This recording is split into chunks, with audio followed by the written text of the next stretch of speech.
नमस्कार, सुबह के 10 बजने वाले हैं। वक्त है अपना बिहार का और मैं हूं आपके साथ विभा उपाध्याय। बिहार में महागठबंधन की सरकार बन गई। अब सबकी नजरें इस बात पर जाकर टिकी हैं कि मंत्री का ताज किसके सिर पर सजेगा।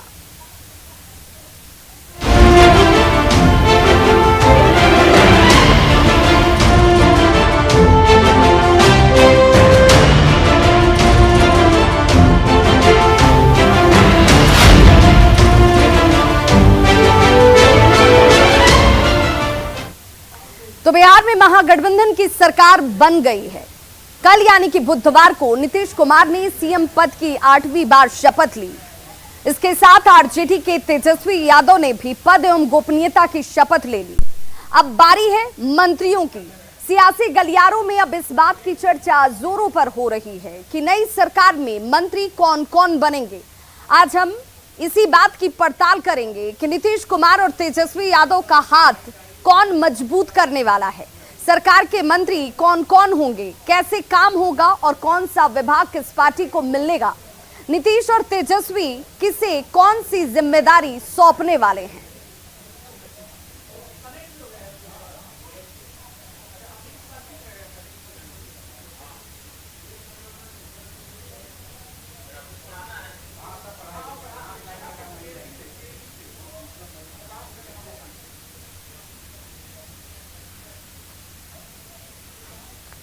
तो जेडीयू कोटे से जो लोग मंत्री बनने की रेस में इस वक्त आगे चल रहे हैं, सबसे पहले उनकी बात कर लेते हैं। विजेंद्र प्रसाद यादव, विजय कुमार चौधरी, उपेंद्र कुशवाहा, ये वो तमाम नाम हैं जो इस वक्त इस रेस में मंत्री बनने के लिए आगे की पायदान पर रेस में आगे चलते हुए, जिसमें विजय कुमार चौधरी का नाम शामिल है, उपेंद्र कुशवाहा, संजय झा, लेसी सिंह, सुनील कुमार, जयंत राज, ये वो नाम है जिन्हें जेडीयू की तरफ से पक्का माना जा रहा है, जो इस रेस में आगे चल रहे हैं।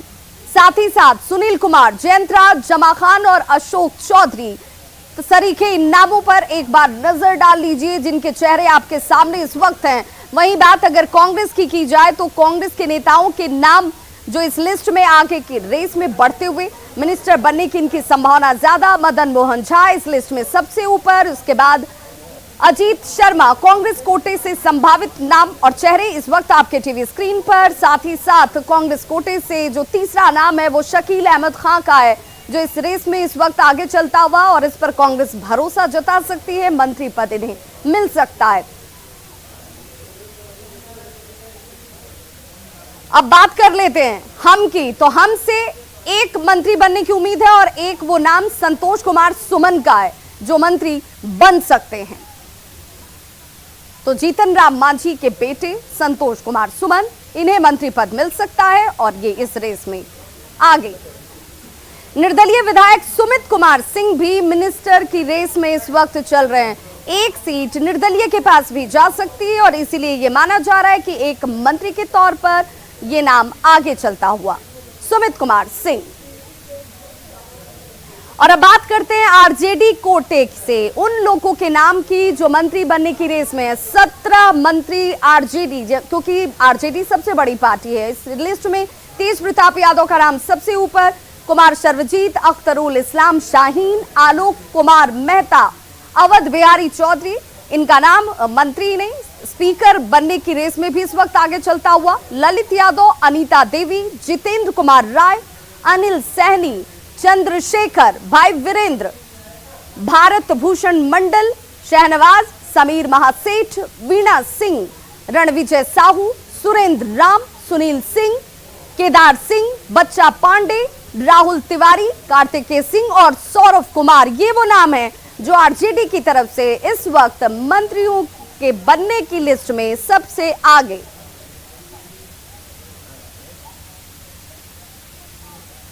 और चलिए, मंत्री कौन कौन बन सकते हैं इसे आपने जान लिया। मंत्रियों के नाम के बाद अब बात विभागों की कर लेते हैं। तो जेडीयू कोटे से संभावित विभाग के बारे में हम आपको बता दें। सामान्य प्रशासन, मंत्रिमंडल सचिवालय, निगरानी, ये जेडीयू के पास। निर्वाचन, ऊर्जा, जल संसाधन, शिक्षा एवं ग्रामीण विकास विभाग, खाद्य आपूर्ति की बात की जाए, संसदीय कार्य एवं सूचना जनसंपर्क, समाज कल्याण, मद्य निषेध, उत्पाद एवं निबंधन, ये वो विभाग है जो जेडीयू अपने पास रखेगी। अल्पसंख्यक कल्याण, योजना एवं विकास विभाग। जेडीयू के संभावित विभागों की सूची इस वक्त आपके टीवी स्क्रीन पर, जिसमें परिवहन, भवन निर्माण, ग्रामीण कार्य विभाग, ये वो विभाग हैं जो जेडीयू कोटे से संभावित विभागों की लिस्ट में आगे आते हुए। वहीं अब बात आरजेडी कोटे के संभावित विभाग की कर लेते हैं। वित्त एवं वाणिज्य कर विभाग, नगर विकास एवं आवास, उद्योग, स्वास्थ्य, आपदा प्रबंधन, पशु एवं मत्स्य संसाधन विभाग, कृषि एवं सहकारिता, पिछड़ा वर्ग, अति पिछड़ा वर्ग कल्याण, श्रम संसाधन, सूचना एवं प्रौद्योगिकी यानी कि आईटी, लोक स्वास्थ्य अभियंत्रण यानी कि पीएचईडी और राजस्व एवं भूमि सुधार विभाग। आरजेडी के कोटे के संभावित विभागों में गन्ना, उद्योग, पथ निर्माण विधि, पंचायती राज, ये वो विभाग हैं। साथ ही साथ कला, संस्कृति एवं युवा विभाग, खान एवं भूतत्व विभाग आरजेडी के पास रहने की बात सामने आती हुई। और इस वक्त एक बड़ी खबर आ रही है, तेजस्वी यादव को जेट सिक्योरिटी बुलेट प्रूफ गाड़ी भी मिल चुकी है। ये बड़ी जानकारी इस वक्त, और सत्ता में आने के साथ ही सुरक्षा के दृष्टिकोण से ये बड़ा बदलाव इस वक्त, जिसमें तेजस्वी यादव को जेट सिक्योरिटी दी गई है। ये इस वक्त की बड़ी खबर, राजनीतिक उठापटक और सत्ता के परिवर्तन के साथ ये बड़ी जानकारी, तेजस्वी यादव को जेट प्लस की सिक्योरिटी दी गई है। तेजस्वी यादव को जेट सिक्योरिटी मिल चुकी है। जो बड़ी जानकारी इस वक्त सामने आती हुई, बुलेट प्रूफ गाड़ी भी तेजस्वी यादव को दिया गया है। तो सुरक्षा के दृष्टिकोण से इस वक्त चूंकि तेजस्वी यादव, जिन्होंने कल ही दूसरी बार डिप्टी सीएम पद की शपथ ली, और उसके साथ ये बड़ी जानकारी सामने आती हुई, जिसमें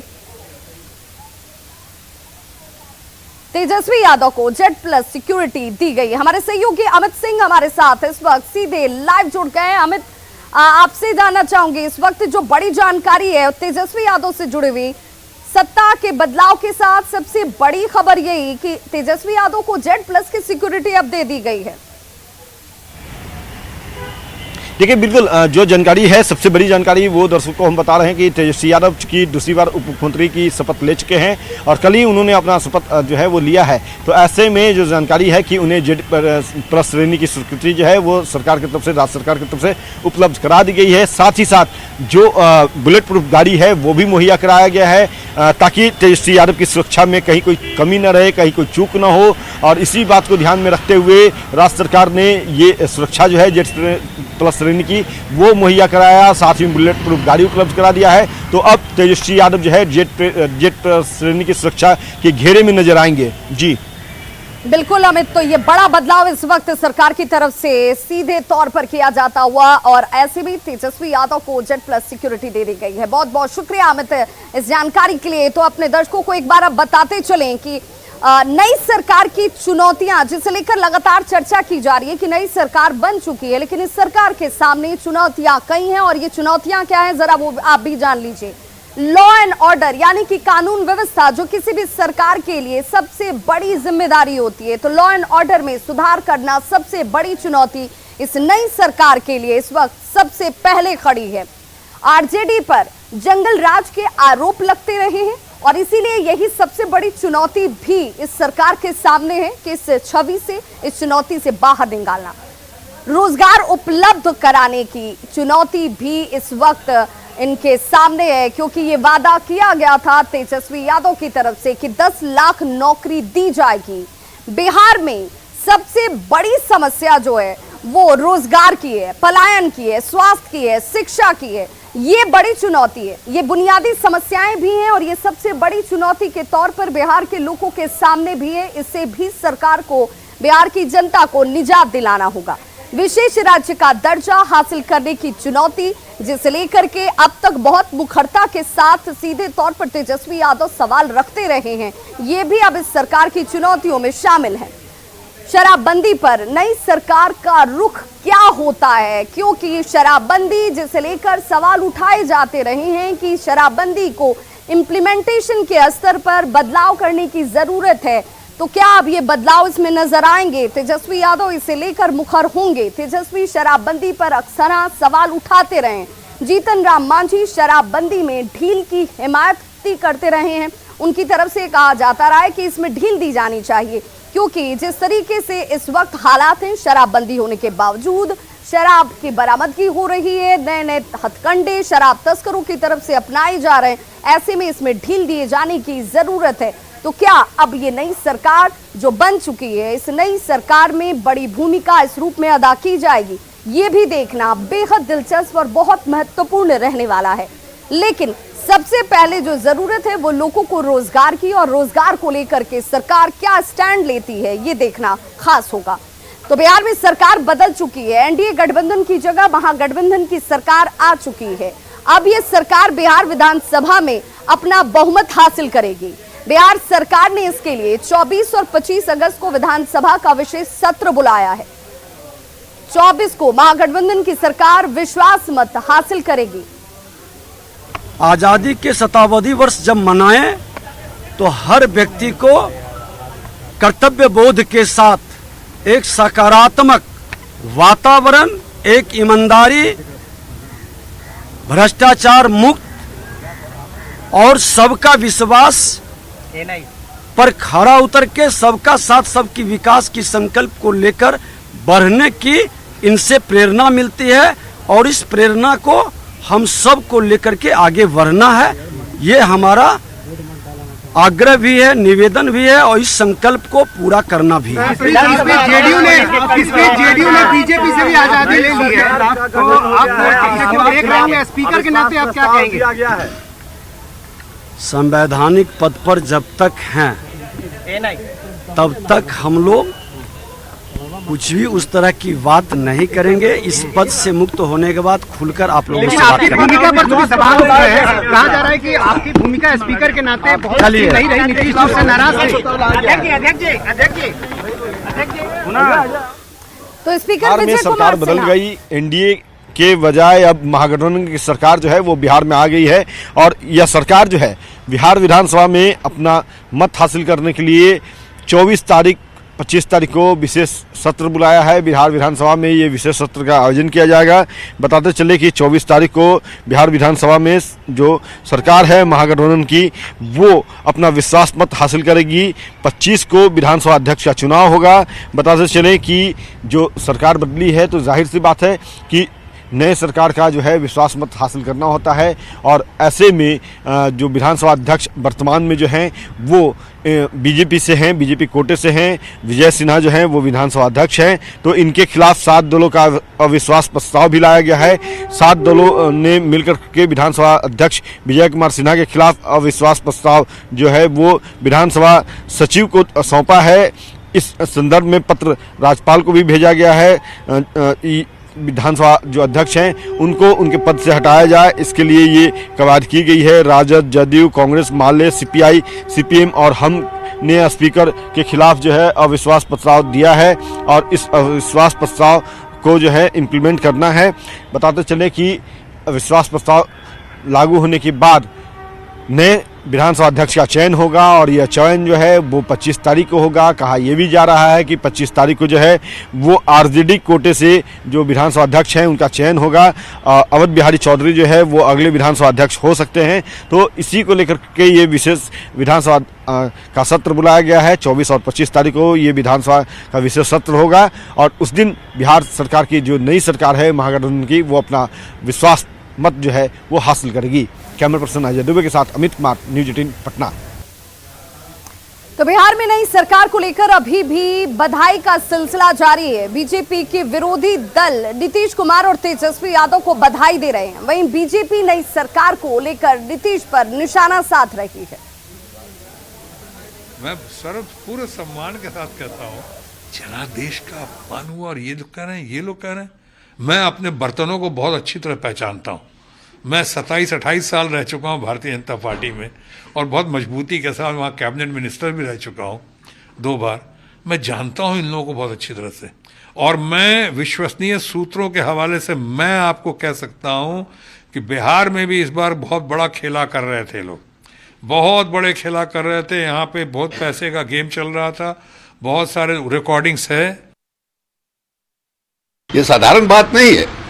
ये आप देखिएगा, पहली घटना हुई है, इधर से टूट कर लोग उधर जा रहे हैं, भारतीय जनता पार्टी के तरफ जा रहे हैं, लेकिन उधर से इतनी बड़ी टूट जो है ये पहली दफा हुई है। तो ये देश के लिए शुभ संकेत है। और हमको ऐसा लगता है कि बिहार का जो डेवलपमेंट है, इससे पूरे देश में जो चिंतित लोग हैं, जिस तरह का शासन जो है नरेंद्र मोदी चला रहे हैं, उनको राहत मिली होगी। जो कुछ भी हुआ कल की जो घटनाएं घटी है, मेरे हिसाब से वो अच्छा नहीं हुआ। व्यक्ति की बात छोड़ दीजिए, बिहार के हित के लिए अच्छा नहीं हुआ। मैं जनता दल यू का जो ये काम हुआ है उसका मैं समर्थन नहीं करता हूं। हम एनडीए गठबंधन के पार्ट थे 2014 में। 2014 से आज तक हम लोग एनडीए गठबंधन में हैं और जब तक मैं राजनीति में रहूंगा तब तक मैं एनडीए गठबंधन में रहूंगा। 2010 में हम लगभग 80% सीटें जीते थे, लेकिन उनको कंफ्यूजन हो गया कि वह प्रधानमंत्री बन सकते हैं और उन्होंने अपना गठबंधन तोड़ा। अकेले सरकार उनकी बन पाई क्योंकि वह 115 सीट जीते हुए थे और अपने सरकार के नेतृत्व में खुद चुनाव लड़ा। केवल 36 स्थानों पर उनकी जमानत जब्त हुई और 2 सांसद बने। 2024 में उनका कोई सांसद ही जब लोकसभा में नहीं रहेगा तो वह किसके भरोसे कंटेंडर बनेगा। वह अच्छे से जानते हैं कि उनके इस कदम के बाद बिहार की जनता उनको एक सीट भी जीतने नहीं देगी।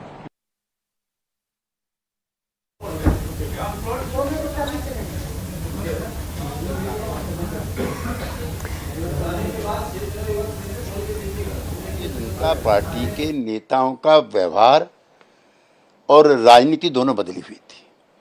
उन्होंने चिराग पासवान के जरिए हमारी पार्टी को कमज़ोर करने का प्रयास किया, जिससे हमारा संख्या बल कम हुआ और बाद में उन्होंने उन सवालों को हवा देनी शुरू करी जो कॉमन मिनिमम प्रोग्राम के हिस्से नहीं थे, जैसे एनआरसी लागू करना, जनसंख्या नियंत्रण करना, जैसे यूनिफॉर्म सिविल कोड लागू करना। ये खाली एक राज्य के मुद्दे नहीं हैं, ये अखिल भारतीय मुद्दे हैं जिस पर देश में आम सहमति बनाने की आवश्यकता है। और मुख्यमंत्री नीतीश कुमार के बयान पर नितिन नवीन का पलटवार देखिए सामने है। नितिन नवीन ने बयान दिया है, जब जब नीतीश कुमार खामोश होते हैं उन्मादियों को बल मिलता है। नितिन नवीन का ये बड़ा बयान, इस वक्त नीतीश की खामोशी से उन्मादियों को बल मिलता है। 2013 में भी जब नीतीश कुमार खामोश थे तब गांधी मैदान में नरेंद्र मोदी पर हमला हुआ। अभी भी जब खामोश थे तब हमले की साजिश का पर्दाफाश होता है सेंट्रल आईबी ने, और किस तरीके से यहां पर पीएफआई की तरफ से नापाक मंसूबे पाले जा रहे थे, उसे अंजाम देने की कोशिश की जा रही थी। ये तमाम चीजें सामने आ जाती हैं। और नितिन नवीन से हमारे सहयोगी अमित ने बातचीत की। क्या कह रहे हैं नितिन नवीन, आप भी जरा सुनिए। हमारे साथ इस वक्त मौजूद हैं पूर्व पथ निर्माण मंत्री नितिन नवीन। बात करते हैं इनसे। नितिन नवीन जी, नीतीश जी ने शपथ लेते ही कहा कि बिहार में तनाव उन्माद फैलाने की कोशिश हो रही थी। देखिए, नीतीश जी को जब भी बिहार में कुछ नए डिसीजन लेने होते तो खामोश हो जाते हैं। और मेरा ये मानना है कि जब भी हम बिहार में तनाव हुए उस समय नीतीश कुमार हमेशा खामोश नजर आए, चाहे वो प्रधानमंत्री जी पर जब हमला हुआ गांधी मैदान में, या अभी जब पूरे बिहार में पीएफआई की गतिविधि पर चर्चा शुरू हो। मैं पूछना चाहता हूं कि क्या पीएफआई पर कार्रवाई हो रही है, इससे उनको तनाव लग रहा है? क्या उग्रवादी और उग्रवादी संगठनों पर कार्रवाई नहीं हो, केवल इसलिए कि वो एक समाज विशेष से निकल के आ रहे हैं, एक समाज विशेष का केंद्र बना हुआ था, उस पर कार्रवाई हो रही है इसलिए उनको तनाव लग रहा है? अगर ये तनाव उनको लगता है तो हमें ये तनाव मंजूर है, लेकिन हम बिहार के शांति और अमन के साथ कोई खेल खेलेगा तो हम वो उसके वजह से हजारों सरकार को कुर्बान करने को तैयार है, लेकिन वैसी शांति नहीं जो भविष्य में बड़े तूफान का संकेत देता हो। आपको ऐसा क्यों लगता है कि कार्रवाई हो रही थी? कार्रवाई तो बिहार पुलिस ही कर रही थी ना, पूरे मामले की जांच तो बिहार पुलिस कर रही थी और उसके मुखिया तो गृह मंत्री होते हैं और गृह मंत्रालय खुद नीतीश कुमार के पास। तो यही तो मैं पूछ रहा हूँ कि जब कार्रवाई हो रही थी, केंद्र का रिपोर्ट था, केंद्र के रिपोर्ट के आधार पर कार्रवाई हुई, तो इससे अमन चैन कहां बिगड़ा? अभी बिहार में पिछले 1-1.5-2 महीनों में क्या हुआ? जो 2 महीने से माननीय मुख्यमंत्री जी कह रहे तनाव का वातावरण था, तो 2 महीने में ऐसी क्या बड़ी चीजें हुई जिससे कि तनाव हो गया पूरे बिहार में? इसी विषय से ना।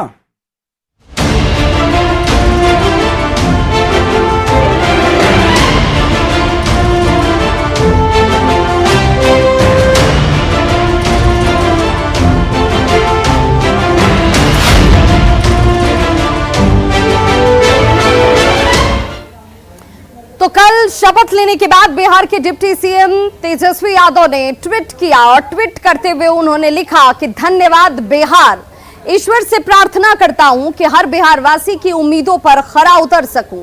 सभी समर्थकों से आग्रह है कि जश्न मनाने की बजाय काम पर लग जाएं, गरीब गुरबा को गले लगाएं और ईमानदारी से उनकी समस्याओं का समाधान करने का प्रयास करें।